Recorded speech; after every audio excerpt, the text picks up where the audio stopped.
What if the difference between success and failure was not a giant leap, but just 1%? What if the small, seemingly insignificant choices that we make every day are the secret to unlocking extraordinary results?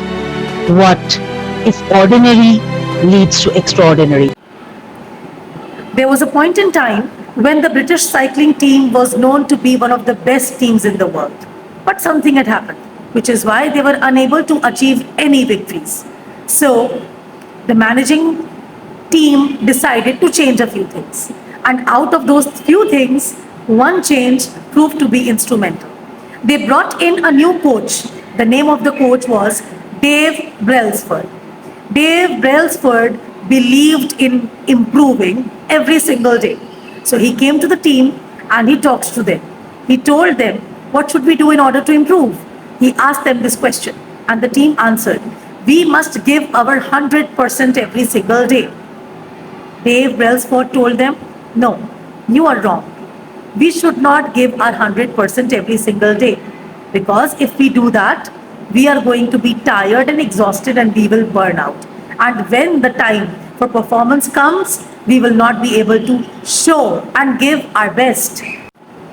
This was the magical time when Mr. Dave Brailsford came up with the idea of a theory which will turn the tables for the British cycling team.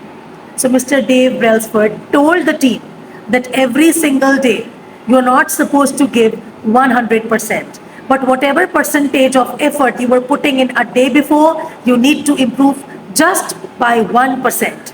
So for instance, if somebody is able to cover 2 miles in an hour, that person has to try to do 2.25 miles on another day.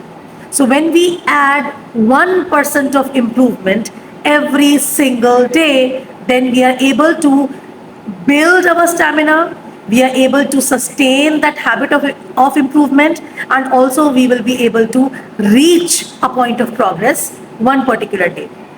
Theory of marginalized gains is something that all of us can incorporate into our lives at any level we are at. If we are a working individual and we are working hard to get the incentive that we have been dreaming for years, but we are unable to give our 100%, there is no need to give your 100%. If you think that you are giving your 80%, then maybe tomorrow try giving 81%. And then maybe day after tomorrow try giving 82%. Because each percent added to your working strength is going to lead you to achievement, is going to lead you to the incentive that you are looking for. So there is no need to run for 100% altogether, because as a human, बात करें अगर हम सच्ची, तो it is quite impossible. But 1% success is something that can be aimed for. So from today, let us all vow, let us all promise that from today, whenever we will think about success, we will not think about success in terms of 100%, but we will think about success in terms of just 1%. 1% addition, 1% improvement in our daily routine, 1% improvement in our working habits, 1% improvement in our sleeping patterns, 1% improvement in our dietary habits, 1% improvement in our healthy relationship contribution will lead to a significant achievement by the end of the year. Thank you, everyone.